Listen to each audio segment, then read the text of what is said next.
हर परिस्थिति का डटकर सामना करेंगे। आज मैंने न्यूज में सुना कि एक पंजाब की तरफ की एक घटना कि एक परिवार के 7 सदस्य गाड़ी के भीतर बैठकर 7 ने जहर खा लिया। उसमें छोटे छोटे 2 बच्चे भी थे। एक लेटर मिला तो पता लगा कि गरीबी से बड़े परेशान थे। आर्थिक तंगी इतनी थी कि पूरे परिवार ने जहर खा के आत्महत्या कर ली।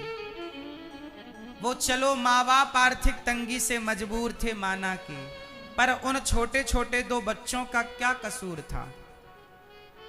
बोलो, उन बच्चों का क्या कसूर था? उनने तो अभी जिंदगी देखी ही नहीं थी, संसार में आंखें खोली हैं। 5-5 साल के, 4-5, 6 साल के बच्चे थे। क्या गुनाह था उनका? उन्हें जीने देते ना अपनी जिंदगी। वो कमाते, बहुत सारा काम कर सकते थे।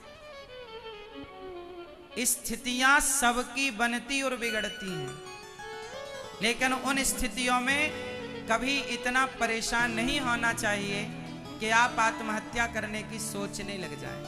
अरे जिंदगी है तो परिस्थितियों से लड़ा जा सकता है, लड़ो। क्या माता सीता ने चुनौतियों का सामना नहीं किया? जनक जी की बेटी होकर जंगल की लकड़ियां काटती हैं अकेली, लव कुश को पाल पोस कर संस्कारी बनाती हैं। हर परिस्थिति में गुजारा हो सकता है ना मेरी माँ। जरूरी नहीं है कि मेरे पाँव में 10,000 के जूते ही हों, नंगे पाँव भी तो यात्राएं होती हैं, नहीं होती क्या? फिर जरूरी नहीं है कि 2 पांव वाला ही आगे बढ़े। अरे जो अपाहिज हैं वो भी एवरेस्ट की चोटी चढ़ जाते हैं यदि उनमें करने का जज्बा हो तो। अपाहिज लोग भी इतिहास रच लेते हैं।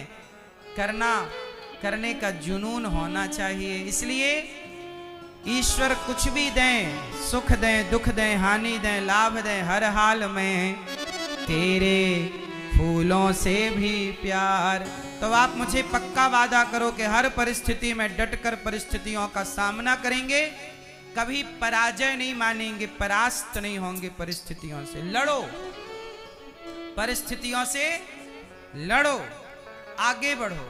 आज फेल हो गए, आज हार गए तो क्या हुआ? कल जीतेंगे, फिर लड़ेंगे, फिर तैयारी करेंगे। 10 बार हार जाने के बाद भी 11वीं बार जीत का प्रयास करना चाहिए।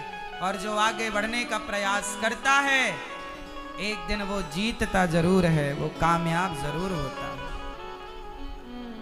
कोशिश करने वालों की कभी हार नहीं होती। अर्जुन भाग रहे थे, मैं युद्ध नहीं करूंगा, मैं नहीं लड़ता। भगवान ने समझाया, अर्जुन भागकर कहां जाएगा? कायर कहलाएगा, कायर। क्या कहलाएगा? बोलो, कायर। इसलिए अपनी जिम्मेदारियों से भागो ना, लड़ो।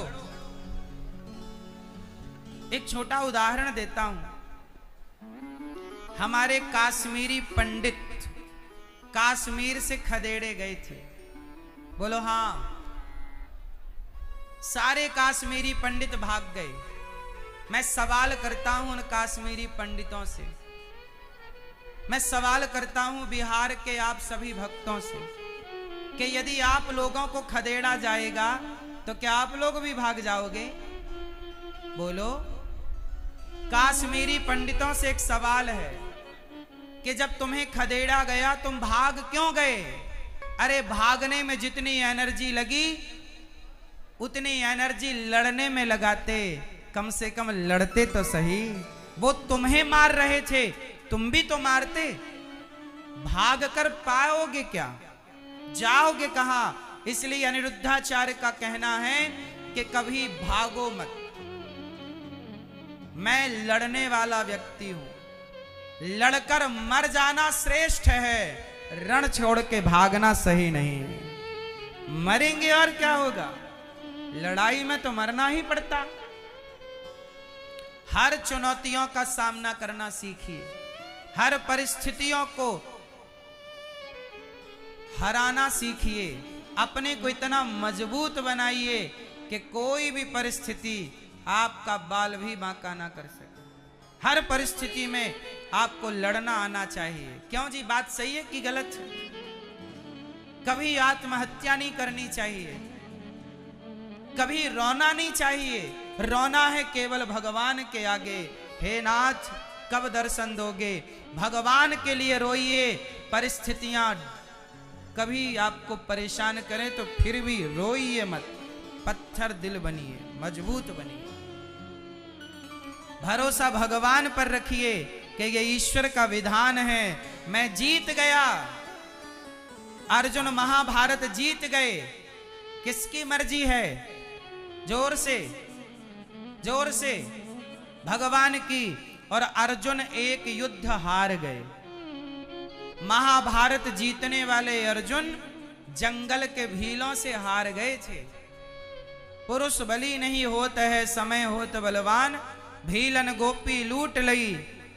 जब महाभारत का युद्ध पूरा हो गया, एक बार जब भगवान कृष्ण द्वारिका की लीला पूरी करके जाने लगे तो भगवान ने अपनी पत्नियों को अर्जुन के हवाले किया। अर्जुन जाओ, मेरी पत्नियां अब जो समय बचा है वो थोड़ा दिन जीकर मेरे धाम आएंगी, पर जाओ तुम इनकी सेवा करना, ले जाओ।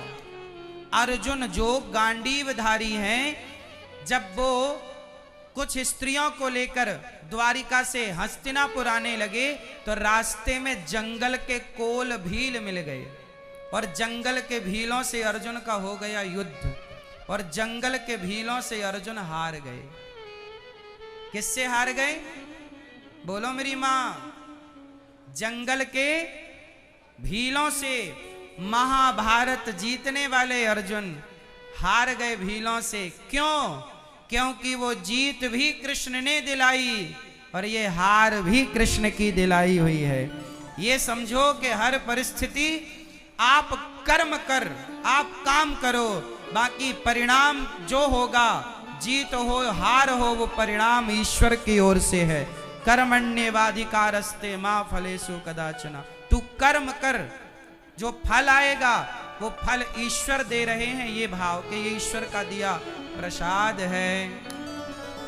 तो तेरे फूलों से भी प्यार, तेरे कांटों से भी प्यार, तू जो भी देना चाहे दे दे मेरे सरकार। तू जो भी देना चाहे दे दे मेरे सरकार, तेरे फूलों से भी प्यार।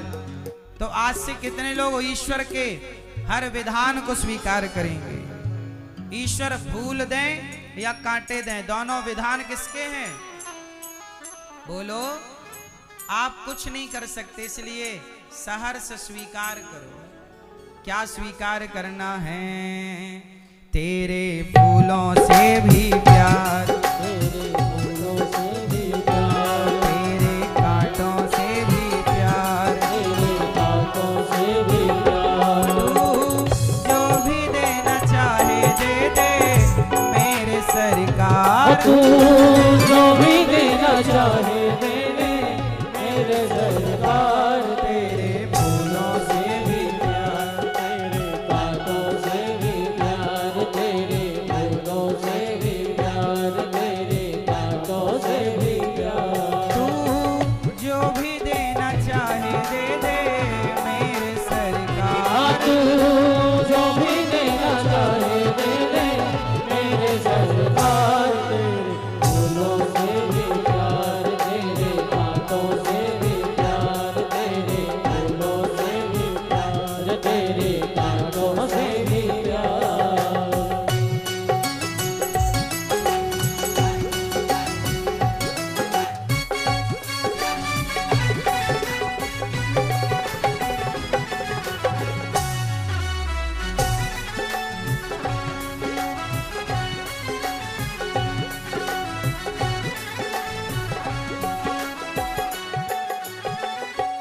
अब देखो, भगवान जो दें उसमें प्रसन्न रहना चाहिए। हे प्रभु तेरी मर्जी में विधाता कोई छुपा बड़ राज। तेरी मर्जी में विधाता कोई छुपा बड़ राज। ईश्वर का राज छिपा होता है, जो हो रहा है ईश्वर की मर्जी है। तेरी आपको ये सोचना चाहिए कि इसमें ईश्वर का मन है, जो हो रहा है ठीक है। हम अच्छे कर्म करें, हम चोरी ना करें, हम गलत ना करें, पर कुछ हो रहा है तो ये सब ईश्वर की मर्जी है, हम कुछ नहीं कर सकते। जो कर सकते हो उतना करो बस, अच्छा बुरा नहीं। कई बार मेरी माँ आपके सामने बहुत कुछ ऐसा होता है जिसे आप चाह कर भी रोक नहीं सकते। क्यों जी, बात सही है? आपके परिवार में कुछ ऐसा हो जाता है कि आप चाह करके भी उसे ठीक नहीं कर सकते। सही है कि गलत है? फिर यदि आपके हाथ में सब कुछ था तो अपने परिवार की परिस्थितियां ठीक क्यों नहीं कर ली आप लोगों ने? इसका मतलब है कि परिवार में भी जो उथल पुथल है, वो उथल पुथल भी ठीक करने की ताकत आपकी नहीं है। जो हो रहा है वो बस ईश्वर की मर्जी है।